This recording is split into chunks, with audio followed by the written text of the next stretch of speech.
time.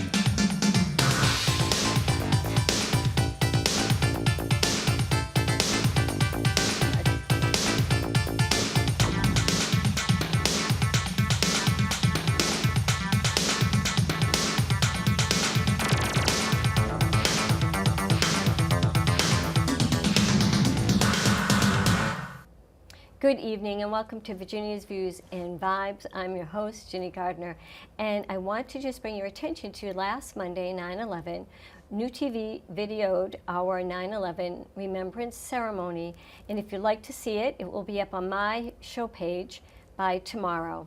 Tonight, I welcome back James Holmes, author of Pen, Paper, Prayer. And everyone has been asking for round two, show two, because we didn't quite finish and we want to hear the rest of your story. So I'm going to ask you to recap kind of what we talked about, and then I still have way more questions, and we're going to talk about your books. You've been very busy. So I'm fill always us busy, in. always very busy. As far as the book goes, I start off about my childhood, about my insecurities with myself and with religion, and I'm deathly afraid of dying. It sounds odd, but it's very true. So what do? I go out and smash my car into a tree when I'm 23 years old, not on purpose, black ice, and I died. And it's a fantastic story about, number one, all my traumatic injuries. I lost part of my brain in the accident, and my recovery was incredible. I pretty much had to do it all by myself. To this day, I haven't had 1 second of physical or mental therapy. And I say mental therapy because I had to cope with being alive again. Now that sounds strange, but being dead is fantastic. It's beautiful. And being back in this world was a really tough thing for me to deal with. And once people picked up on the fact that I wasn't all there because my brain wasn't working correct yet, people picked on me and they were abusive. It was a long 30 years, a lonely 30 years. So it's quite the story. That's why I had to write it. And from there, I think we talked about my coma, me coming out of my coma last time we were here, which was incredible. And I remember it like it was yesterday. And fortunately, my sister and brother-in-law were there, and my sister recognized that I was just confused, because last thing I knew, I was driving home with my friend. The next thing I know, I'm in the hospital. Of course, there are tubes and wires everywhere, and a bottle drilled to the side of my head. But I had no idea where I was, and she was great. She calmed me down and said, you're in the hospital. You've been in a bad car accident, but you're alive. I'd spent 13 days comatose. And 4 days after I came out of my coma, they sent me home in my parents' care. That is the crazy thing, because they said there's nothing more the hospital can do for you. Now this was 43 years ago. I guess they were right, but I could barely walk, I could barely talk, and I sure couldn't think straight because my brain was just so badly damaged. So it was a struggle. And part of that, let me tell you, an interesting little story. It won't get too bad, but eventually when I was home recovering, I had to relieve myself on the toilet. And I couldn't sit on the toilet and stay there. I felt like I was gonna fall off. So my father had to come in and put his hand on my shoulder while I did my business, and that steadied me enough so I could stay there and do whatever I had to do. I mean, think about that. Every day we go in and use the bathroom. I couldn't do it on my own. Yeah, I know, when we talked last time, I know you told me you were 23, but gosh, that seems so young to deal with everything. And you had PTSD. You didn't have any physical therapy, which is mind-blowing. It is. Especially, I had a minor thing, my knee replaced, and I was a big baby. I mean, I was a cane, a walker. I'd go into the bathroom and be like what is happening? And I can't imagine at that young age, but you really did have the strength and resolve that when you started to think about it and go over everything, from what I got from the book is you sort of coached yourself in many ways. I had no choice. I didn't have the wherewithal to understand how bad off I was. I didn't know any better. Yeah. I thought I could get up and go do things, and then of course I couldn't do it, both physically and mentally. I weighed like 160 pounds. When I had the accident, I came out being 130, and I had no strength whatsoever. But I tried to keep going, and my dad would come home at lunchtime every day, and first he'd just help me get up, and just standing next to my bed would wear me out. Yes. So I had to get back into bed. So then eventually we'd walk around the room a little bit, worn out, back into bed. Then a big day came when Dad asked me if I wanted to try this front staircase, right? And I really didn't want to, but he was, let's give it a try. So with Dad behind me and both of my hands on the banisters, Wow. I took one step up and then put up my other foot. And then the scary part was I had to back down because I didn't have the wherewithal to turn around. And I had to step backwards, even though my father was there. I was scared to death. Yeah. But one foot down with Dad's encouragement, I did another, and I was like through the roof, one step. Yep. To this day, I run up and down stairs. I get this thing about steps now, but one step. And I was at 23. I was out running miles a day. I was just going to say, do you think, because I say I run now, but actually after my knee, not so sure, I fast walk, but I will go back to running. But good for you. You have, because I have it when I was running, and I started late, I think I was 39, but you have this runner's mentality that I can do this. I know I can do it. 5,000 things in one day. I know I can do it. Do you think that helped? Because running, you have to be in your own mind, your own groove, and then you look up and you say, "Oh my gosh, I just did 4 miles." Yeah. And it just happens. Did that part of it help you to some degree? Do you think? Well, I know what you're driving at, but running put my lungs in such good shape that when I punctured one and I broke all the ribs on my right side or fractured them, it made all the difference in the world. My neurosurgeon said if I had ever smoked anything or my lungs couldn't function like they did, I never would have survived. That's just one reason why I wouldn't have survived. So running it saved my life. Yeah, I agree. See, but being young, this is a double-edged sword because with all the problems I had, mentally and physically, they probably would have put me in a home. Yeah. So to a certain degree, I was better off, even though I struggled, being sort of pushed back out into the world again to fend for myself. It took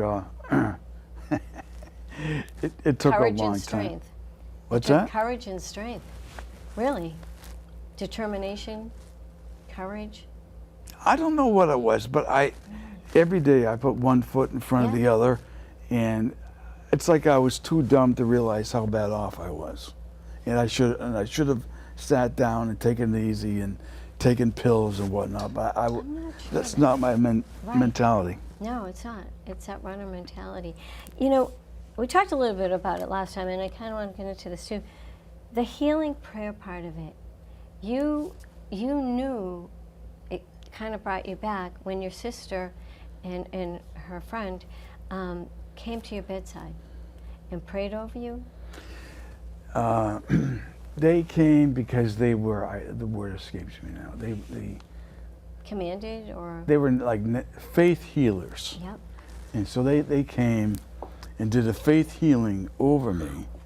And years later I found out was they envisioned themselves being female deer, I guess that's does, in the woods who had given birth to an unresponsive fawn, I believe it is, when you're the firstborn. And what the deer will do instinctively is lick that animal, trying to stimulate the organs and everything to start working again. So that's what they did in their mind to me. Well, I was comatose at the time. Wow. And I don't know if that helped or not, but something did. And one day I was recovering at home in my bed. My mother comes out just to chit chat with me. And she says, you know, the church has been saying prayers for you guys every day. And as soon as she said that, I knew it to be true. Yeah.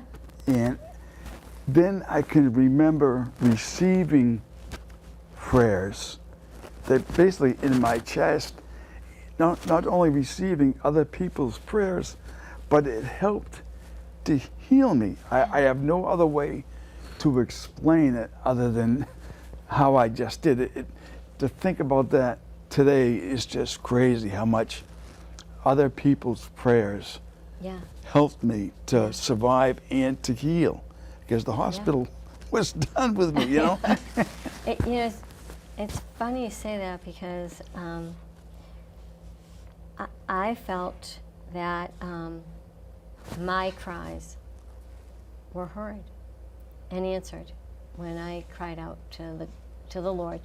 And I firmly believe the Holy Spirit and the Blessed Mother, we've talked about this, my relationship with that piece of it. And I felt, not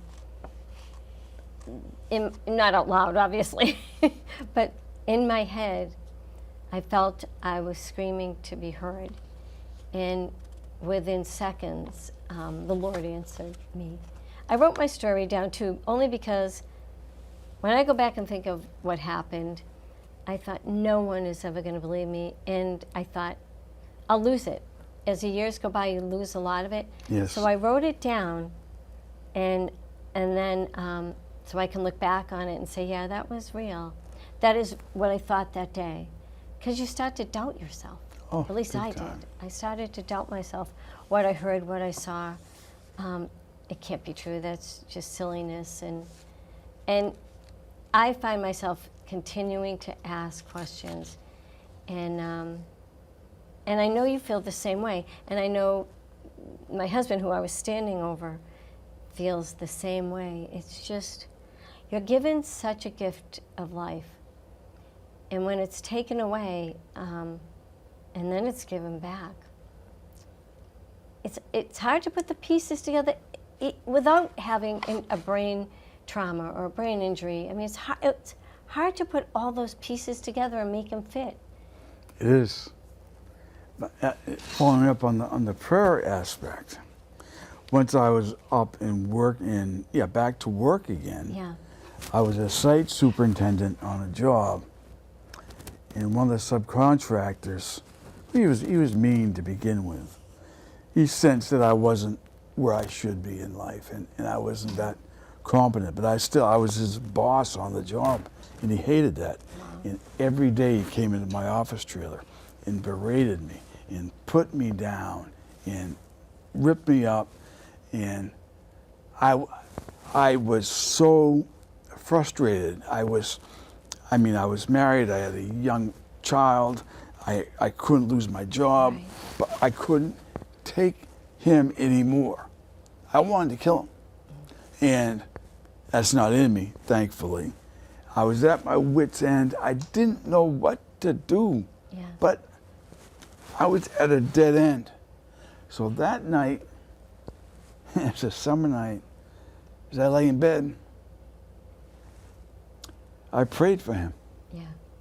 I didn't know what else to do. I didn't pray to make the situation right. I just prayed for him, because a voice came out of nowhere when I was so frustrated saying, pray for Alan. And I was like, no, I'm not going to. I can't. I hate him too much. But the voice kept coming back saying, pray for Alan. So I'd do a quick little, God bless Alan, and I'd be done with it. And I'd roll over, and the voice would come back as, no, pray for Alan again. And I had to give it some thought and get into it. And a weight was lifted from me because I forgave this man Wow. who treated me the way he did. And I knew I could go on now with even if he kept up berating me, it was okay. A calmness You were came over calm. me. And fortunately, he stopped the next day. I can't make this up. It was incredible. And we had our tiffs as the job proceeded, but to this day, we still see each other and say hi. It's kind of crazy, but I prayed for help before I did something drastic, and my prayers were answered. It's crazy. You told me that story. We were talking one night on the phone, and you told me that story, and you just said exactly what happened to me. Okay, God, I prayed for so-and-so, blah, blah, blah. No, and then I heard, no, that's not it. I heard your voice. No, Ginny. Okay, fine. I did the same thing. But I agree with you. There is a calm of acceptance that came over me that I'm not going to change the situation. Yeah. But I prayed for that person. Yeah. It's and it was you who taught me that. So everyone listening, there's a message in everything that happened to you. There's a message. There's signs, and you have an amazing story. But I saw 15 minutes in it. I really want to talk about these books because you've written. I can't believe it. 1, 2, 3, 4, 5, 6, and these. Let's talk about this one. You want to talk about this one first? Sure. This is Letters from Santa, COVID-19 Christmas story, because we all lived through that. And I like that you wrote about it. There's always a message. Again, in the year 2020, can you talk a little bit about this? Sure. I wanted to write a Christmas story, and I struggled for years. And everything I wrote was lousy, and it's gone. It's been deleted. And I didn't know what I was going to do next. And then COVID-19 came along, and the world was shut down. And I thought back to when Dickens wrote A Christmas Carol. Those were hard times too. And it's a great story. I love it from my childhood. So I started thinking about this. And the crux of the story is that a child writes to Santa and Mrs. Claus saying, please don't come this year. We don't want you to come in to our home and maybe bring in COVID-19. And we don't want you to come in here into our house and maybe catch it here or in the millions of houses you visit every year. Then everyone's going to get sick, the reindeer, blah, blah, blah. And what people don't know is that the spirit of Christmas is so strong in our world that nothing can affect it and make it sick. No COVID, no pandemic, no epidemic, nothing. The spirit of Christmas is much stronger than that, but nobody knows that. So that's the problem. How are they going to get the word out that it's okay for Christmas to proceed? They don't have an idea. I figured it out. Leave it to a child, I love this, to explain simply what the whole world was thinking. Yes. So true, from the mouths of babes, really. Unprecedented times call for extreme measures, but what? Santa needed help with a solution and called an emergency meeting of everyone, elves, toy makers, reindeers, in the big barn where the reindeer sleep and the sleighs are kept. A most unlikely voice speaks up with a plan to save Christmas 2020. The plan is risky, and there is no guarantee that anyone, Santa or his reindeers, will make it back to the North Pole. This is called Letters from Santa. James P. Holmes, by the way. This is really a deep, deep book in many ways. No, it's fun. And I it's loved fun. writing that book. I love that. It's fun.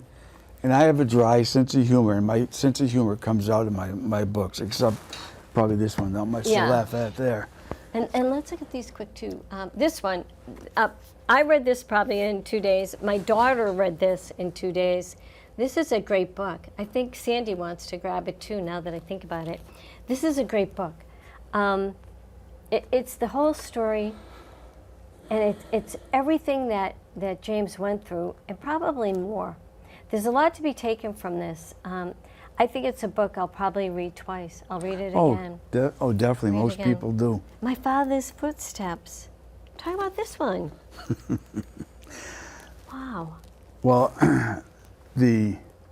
once I got the writing bug, I took a writing class after I'd written my first book. That's me. I do things, closing the barn door after the horses are gone. And there was a mailman in there who wanted to write, and I'm thinking, and he wrote something about Elvis. And I'm thinking to myself, what do you know about Elvis? It's none of my business. But I'm thinking to myself, what a great premise for a story.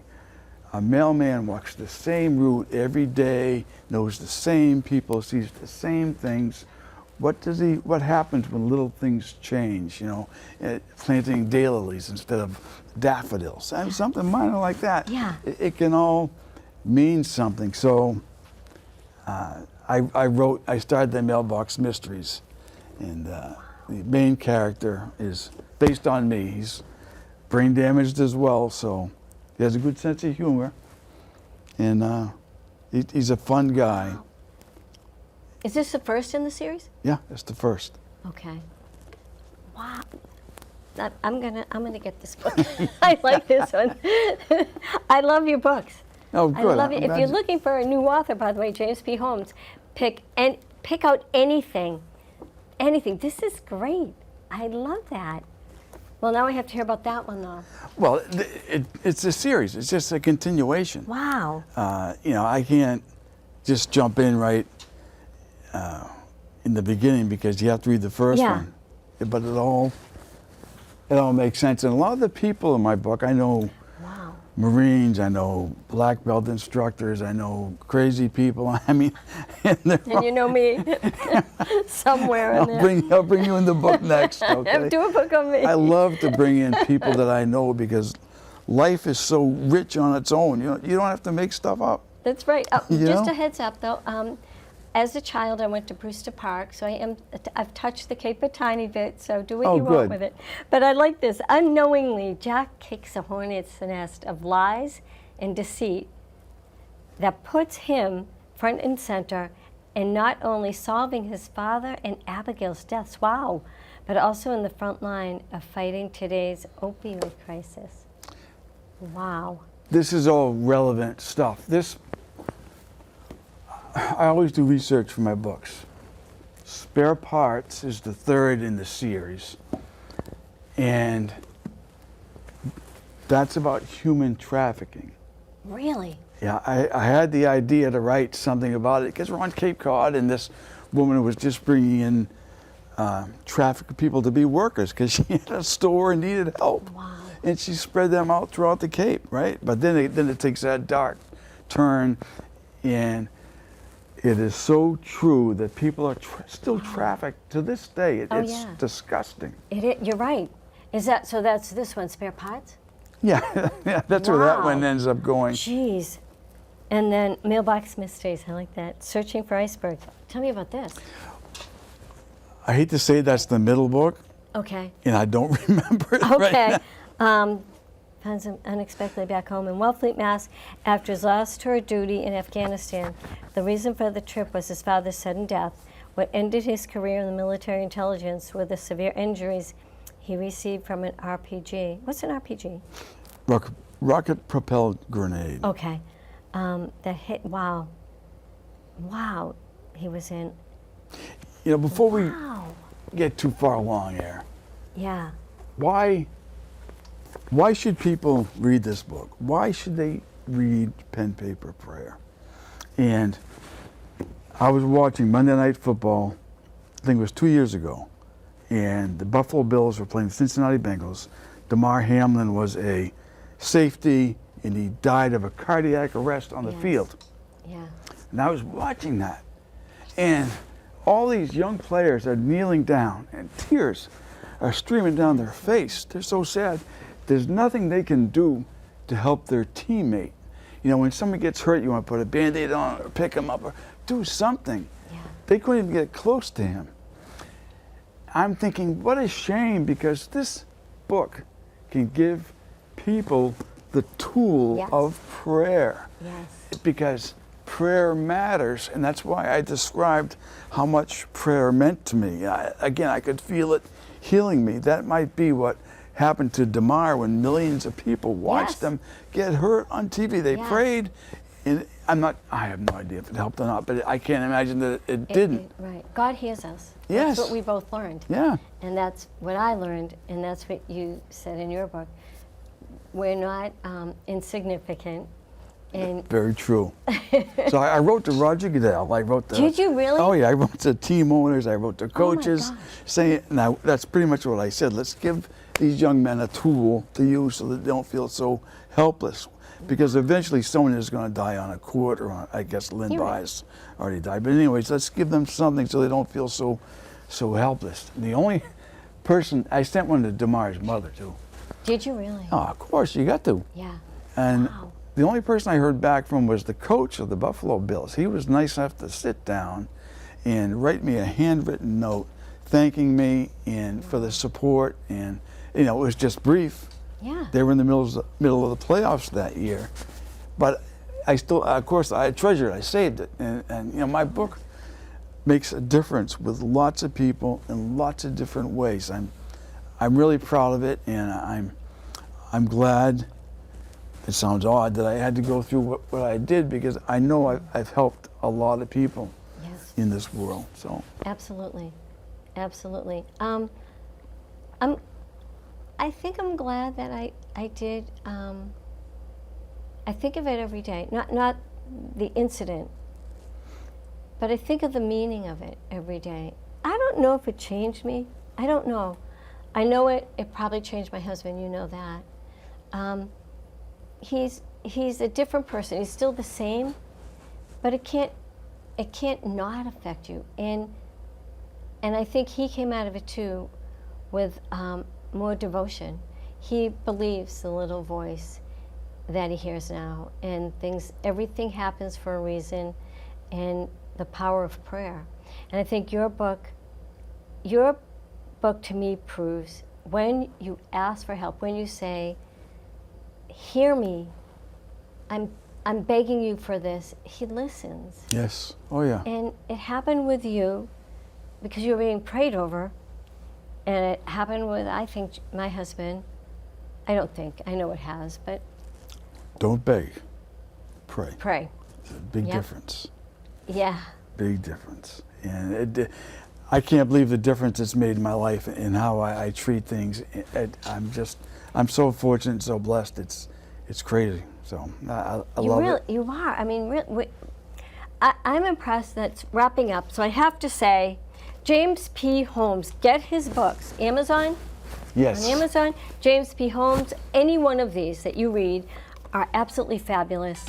And join us again, and I'm sure James will be back. So thanks for coming. Website's jamespholmes.com. Very good. Been a pleasure.